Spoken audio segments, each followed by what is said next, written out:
여야가 어제 전격 재합의한 세월호 특별법이 세월호 유가족과 일부 야당의 반대에 부딪혔는데요.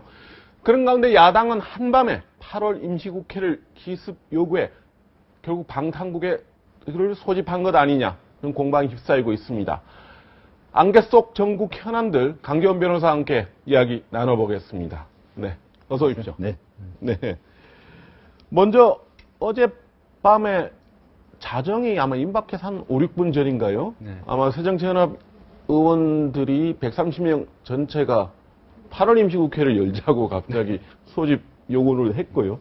아마 국회의장이 자정 1분 전에 공고를 한 모양입니다. 네. 결국 이제 소집이 되면 22일 0시부터 발효가 되는 거거든요. 세월호 특별법 처리한다고 해서 임시국회를 열자고 했어요. 정작 세월호 특별법은 처리 안 하고 임시국회만 지금 여는 셈이 됐는데 네.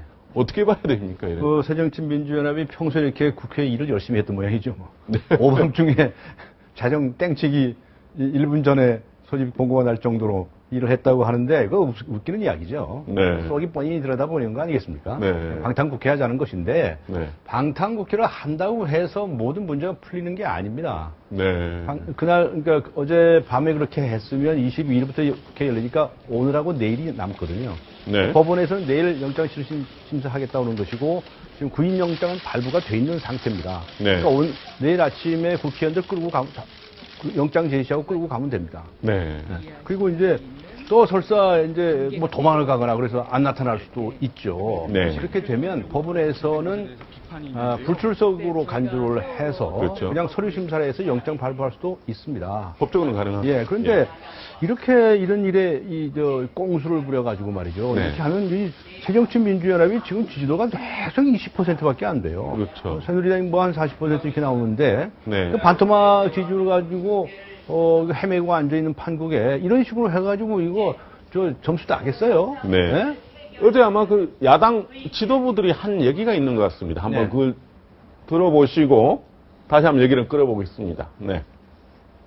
방금 자정 전에 직전에 제출했고 그에 따라 공고가 됐습니다. 조금 전에 말씀드렸듯이 세월호 특별법의 조속한 처리를 위해서입니다. 세월호 특별법을 단계적으로 접근하려면 국회를 열어야 되지 않겠어요? 그죠? 네. 비판은 항상 있는 거죠. 그런데 우리 새정치민주연합의 입장은요, 1년 내내 상시국회를 하는 게 저희의 입장이에요. 네. 네. 네. 지금 상시국회를 열려고 하기 위해서 지금 임시국회 네. 소집했다고 하는데 지금 22일 날 국회가 열려도 네. 9월 초부터 잔석히 정기국회가 넘어가게 돼 있어요. 네. 한 열흘도 채 안 되는 일정밖에 안 남았습니다, 지금. 그거 열려고 지금 8월 임시국회 소집했을까요, 네. 지금? 그러니까 지금 뭐 단원고 학생들 특례 입학 문제도 네. 며칠 안 남았거든요. 뭐 네네. 18일 어제 그제까지는 통과해도 되냐는 그런 얘기도 있었고 네. 그 외에도 지금 급한 일이 많이 있죠. 네. 그래서 상시국회 좋습니다. 그 평소에 일정을 이렇게 열심히 하세요라고 하는데 네. 지난 4월 16일 세월호 참사 이후에 5월 6, 7, 8 넉 달 동안 국회에서 법안 하나 통과시켰습니까? 단 한 개도 통과시키지 않았습니다. 입법 제로라고. 5월달 이후에. 네. 그러고서 무슨 이렇게 열심히 하는 것처럼 모양을 하는 겁니까? 네. 제가 보기엔 저 잔머리 굴리다가 잘못 술수를 쓴 것이다. 전 그렇게 평가를 하고 네. 그런 식으로 꼼수를 쓰는 정치보다는 네. 앞으로 정말 이 세월호 참사 전과 후가 달라져야 되겠다. 그렇게 각오들을 피력하지 않았습니까? 네. 정말 달라졌으면 좋겠습니다. 우선 먼저 야당부터 얘기를 하면요. 네네. 야당은 과거에 이제 야당성이라고 해서 막 투쟁하고 말이죠. 네네. 또 뭐 협상할 때도 이제 주거니 받거니 하기 네네, 위해서 그렇죠. 발목 잡고 뭐 이런 것들이 이 잘하는 야당인 것처럼 그러면 점수를 네. 따는 것처럼 생각을 하고 있었거든요. 네. 또 여당도 마찬가지. 여당은 이제 어떻게 또 충성심이 많아가지고 청와대에서 한마디 하면 줄줄이 쫓아가서 네, 네. 뭐 독주하는데 동참하고 말이죠. 뭐 이런 식의 여당성과 야당성이 있어봤습니다. 네. 저는 정말 국회를 개혁해야 된다고 생각하고 세월 참사에서 말하는 것은 정말 새로 거듭나자고 하는 것이라고 한다면 네. 여당의 여당성과 야당의 야당성에 지난 수십 년 관행을 좀 때려 부셔라 말이죠. 네. 그 새롭게 태어나라 라고 말하고 싶습니다. 네. 그것이 우리가 세월 참사에서 배워야 할 정치 네. 개혁을 촉구하는 네. 부패를 이제 억제하라고 그렇죠. 촉구하는 그런 목소리가 아닌가 싶은데 네. 벌써 이제 수십 년 묵은 뭐 레퍼토리를 고스란히 또 듣는 그런 모습을 보니까 예. 자, 저희들이 과연 정치 개혁을 할 의지가 있는 이들인가. 네. 그 점에 대해서 아주 개탄을 금치 못합니다. 오늘 새정치연합에서 아마 야당 탄압 대책 저지위원회를 구성했어요. 야당 탄압 저지위원회. 네. 아마 지금 문제가 되는 의원들의 사정이 그렇죠. 결국은 탄압이다. 야당 탄압이라는 얘기예요. 네. 지금 아마 이제 자연스럽게 임시국회 소집하는 문제하고 내일 영장 실질심사 들어가는 부분에 대해서도 정확하게 좀 문제를 삼겠다. 네. 그런데 그 문제도 벌써 우리가 한두 번 든 얘기가 아니지 않습니까? 이게 좀 너무 옛날에 좀 고장난 레코드판 돌리는 것 같아요. 맞습니다. 예. 하던 얘기 또 하고 하던 또 하는 게 이게 똑같은 레퍼토리가 또 나온다는 얘기죠. 그러니까 이런 식의 이 종전의 나쁜 관습들 이런 것을 네. 깨고 나가는 그런 모습들을 우리가 기대하고 있지 않습니까? 네. 여당도 그렇고 야당도 그렇고. 네. 그런데 그런 모습이 보이지 않아서 네. 과연 뭘 더 기대할 수가 있을까 하는 이제 실망을 하지 않을 수가 없습니다. 네. 이제 이 흘러간 레코드판이라고 그러셨는데 그런 구태의연한 그거 방식 말고 예. 예를 들어서 방탄국회를 열었다고 칩시다. 네. 그럼 국회 본회의에 보고하고 네. 또 투표 붙이면 돼요. 그렇죠. 투표 체포동의안인데 붙이는데 자기 국회의원들이 다 짜고서 자기 동료들을 봐주기로 했다라고 해서 체포동의안을 지각했다고 칩시다. 네. 좋아요. 그럼 시간만 좀 더 가는 것 뿐입니다. 네. 네. 그때 가서 또 이제 정말 이런 부패, 돈 받아먹은 것이 여러 가지 증거가 더 명백해지고 국민들이 네. 알려졌을 때 국회의원들이 제 식구 감싸고 저따구 짓을 하면 네. 저 사람들에게 무슨 부패 척결을 얘기할 수 네. 있겠는가? 라고 비난이 뭐 용솟음 치지 않겠습니까? 예. 자업자득이에요. 지금 잘못하는 겁니다, 저거 지금.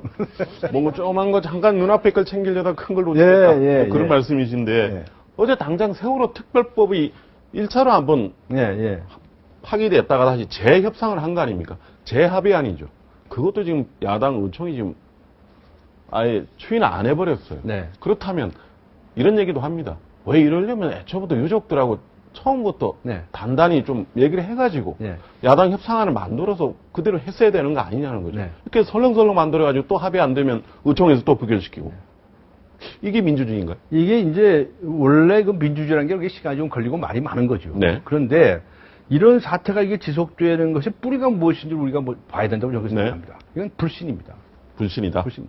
지금 유가족들이 도저히 여당에서 지명하는 특별검사 믿을 수 없다. 네. 그 중에서 국회에서 2명을 올리면 대통령이 1명을 찍거든요. 네. 그렇게 하면 믿을 수가 없다는 거예요. 네. 그런데 왜 그러느냐? 그 여당도, 정부도 조사해야 되고 청와대도 조사해야 할지 모르는데 네. 그 청와대에서 지명한 특별검사 믿을 수 있냐 이거예요. 네. 그 유가족 측에서 말하는 무슨 그 불신. 네. 그것도 따지고 보면 이유가 있어요. 네. 그런데 여당 쪽에서 생각하는 불신이 있습니다. 네. 왜?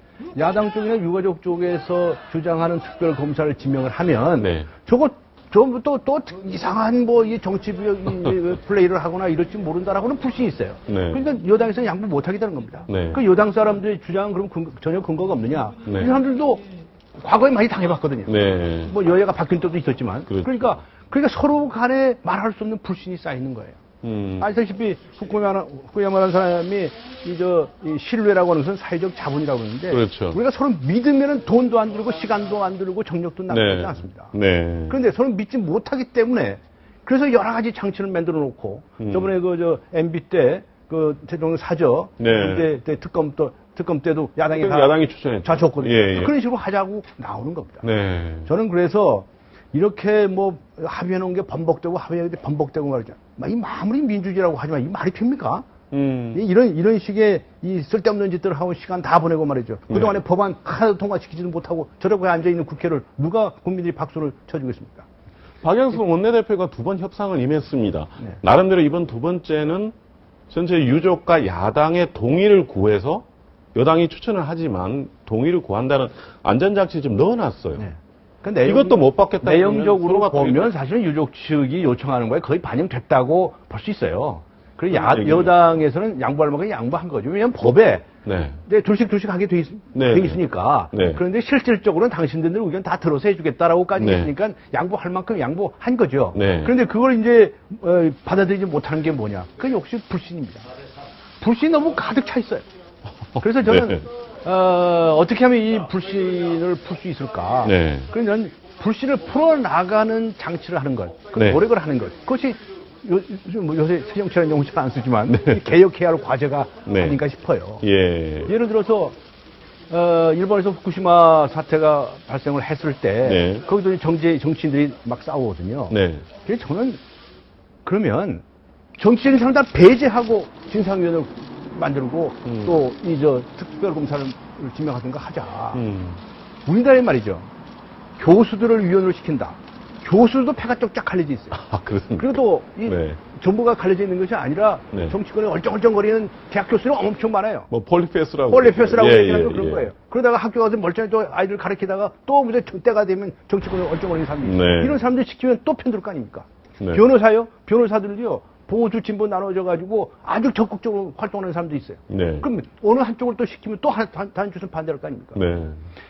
그래서 일본에서는 어떻게 했냐면 무슨 뭐 지질학자라든가 말이죠. 뭐 이렇게 이게 이 비정치적인 인물, 네. 그 탈정치 선언입니다. 네.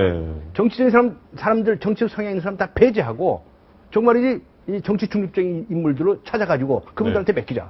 이렇게 네. 해가지고 조사가 진행이 됐어요. 네. 그래서 정 안 되면 정치권에 대해서 이렇게 불신이 많으면 이 예. 불신을 타개하는 방법이 뭐냐? 네. 양쪽에서 다 욕심을 내려놔라. 네. 그리고 상대방에 대한 의심도 내려놔라. 네. 그리고 아주 그동안에 정치권 근처에서 얼쩡얼쩡 그러지 않은 사람, 네. 또 양쪽에서 다 동의하는 사람들, 이런 네. 사람들로 진상위원회 구성하고 또 네. 특별검사도 그런 사람으로 뽑아보자 말이죠. 네. 그럼 누가 반대하겠어요? 누가 반대하겠어요? 이렇게 좀 지혜를 좀 모으기를 간곡하게 부탁을 합니다. 왜냐하면 이 문제가 길어지면 길어질수록 진상규명은커녕 진상규명위원회 만들다가 그것도 한 1년 다가가게 생겼어요. 이러다, 예, 어느 분은 뭐 그러신다면서요. 교황님이 와도 아마 이건 뭐 특별법 못 만들 거라고, 예. 오죽하면 그런 얘기들 하시겠습니까? 네, 알겠습니다. 자, 이제, 아까 조금 전에 지금 방탄국회 논란의 핵심은, 예. 지금 비리 혐의로 해서 몇몇 여야 의원들, 주로 지금 이게 야당 의원들이 지금 야당이 좀 강력히 반발하는 상황이기 때문에, 지금 논란이 됐던 이 비리 내용에 대해서 좀 몇 가지 좀 한번 짚어봐야 될 게 있는 것 같습니다. 그동안 지금 보면 큰 돈을 이제 안 받기 위해서 네. 정치인들이 후원금이나 여러 경로로 돈을 받잖아요. 그러니까 이제 소액으로 조금씩 나눠서 가자는 게 여러 사건들이 있었는데 결국은 이런 출판기념회나 이런 걸 통해서 조금씩 나눠 들어간 돈들이 상당히 지금 문제가 되는 걸로 지금 돼 있는 거 아닙니까? 이 사건에서. 네.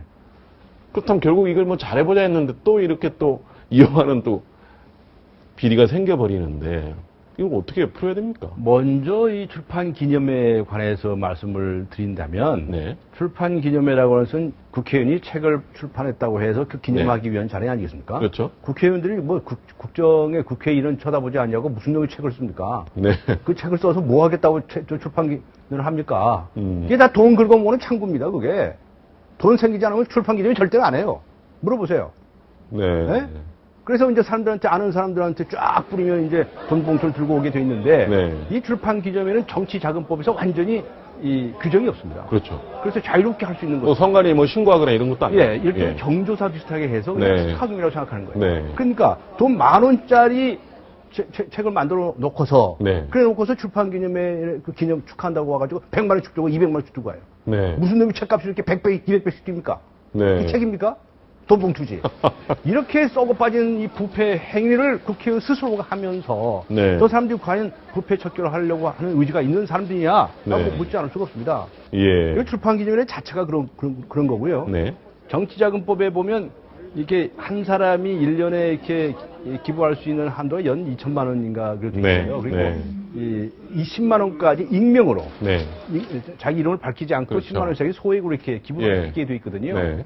그런데 예를 들어서 어떤 협회라든가 단체라든가 이런 데서 로비를 하기 위해서 그렇죠. 이익단체 같은 데. 돈을 예. 주고 싶은데 할 수가 없어요. 다 쪼개가지고 이렇게 넣어주는 거예요. 네. 그러니까 일반 정치자금법에 의한 회계 처리상 그렇게 소액 쪼개기도 하고, 네. 그리고 출판기념회 같은 때에서도 또 이렇게 쪼개가지고 내고, 네. 뭐 이렇게 하는 거죠. 예. 그 개념이 좀 다른 개념인데. 그죠. 후원금을 예. 이제 선관위 신고하는 그 내역에서 쪼개서 내고. 예, 출판기념회에서도 이제 봉투를 쪼개서 낸다는 네. 거죠. 그래서 출판기념회는 이제 선거관리위원회 신고도 안 하니까, 네. 그건 다 제 멋대로 가져가 버리는 거고, 자기가 그냥 집에 가져간 것만이고, 이제 이 소액으로 이렇게 선관위에 예, 후원금을 낸 예, 것은 예. 이제 다 신고가 되게 돼 있죠. 네.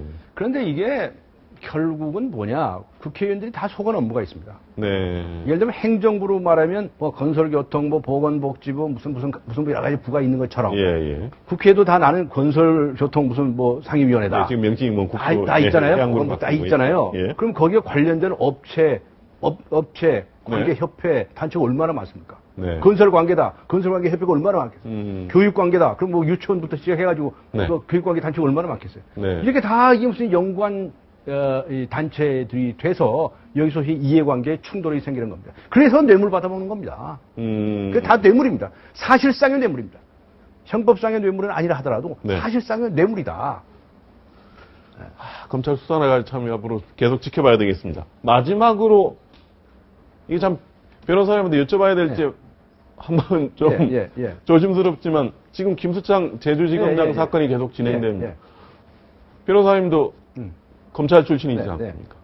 이거 어떻게 봐야 됩니까? 이 문제는 본인이 부인하고 있으니까 네. 일단 무죄 추정의 원칙이 있다고 해서 그렇죠. 본인은 특정하지 않겠습니다. 일반적으로 성인 남성들의 이런 행동, 이거는 일종의 성도착증의 한 가지입니다. 네. 성도착증은 지금 변태적인 성욕을 말하는 것인데 이건 네. 이제 노출증 같은 거예요. 음. 근데 굉장히 억제를 많이 하던 사람이 어느 한순간에 억제가 되지 않은 상태에서 돌발하는 거거든요. 네. 근데 제가 이제 여기서 얘기해 주고 싶은 건 무슨 얘기냐면, 이거는 치료해야 할 질병이다. 라는 네. 걸 본인이 알아야 됩니다. 예. 이걸 나는 무슨 하나의 무슨 성적 습관이라고 생각하고, 네. 평소에는 점잖게 행동을 하니까, 그러다가 네. 가끔 일어나는 것을 이게 별게 아니고도 생각할 수가 있어요. 네. 그런데 본인에게 가장 중요한 것은 네. 내가 이것이 성적 질환이라고 인식하는 겁니다. 예. 그리고 이번에 뭐 여러 가지 뭐 거짓말도 하고 신분도 속이고 얘기를 했는데 네. 그 왜 신분을 속여야 할 이유가 있겠습니까? 네. 그런데 뭔가 좀 캥기는 게 있지 않을까라고 짐작을 하고 있을 뿐인데 네. 그런데 이가 진짜 이 할 말이 있다고 한다면 솔직하게 얘기하는 겁니다. 뭐냐? 나는 성적 질환이 있다. 성적 질환에서 이런 무리를 일으켰다. 죄송하다라고 네. 했어야 됩니다. 그런데 안타까운 것은 대체적으로 이런 환자들이 병원에 가라고 저도 여러 사람에게 공고를 해보고 제안을 해본 적이 있었거든요. 예. 안 가요. 안 갑니다. 이건 치료 얼마든지 가능한 질환입니다. 네. 그런데 본인 자신이 이걸 질병으로 생각하지 않는 게 있어요. 네. 그래서 좀 지금이라도 참 권고해 준다면 스스로 치유할 수 있습니다. 네. 그런 길을 좀 찾아보라. 예. 그리고 네. 더 중요한 것은 공직자는 솔직해야 된다. 거짓말이 네. 더 큰 죄다. 네. 라고 하는 얘기를 해주고 싶습니다. 지금 아직까지 뭐 무죄 추정의 원칙은 그렇죠? 예, 아직 유효한 법인이 겁니다. 아니기 때문에. 네, 알겠습니다. 네, 감사합니다. 고맙습니다.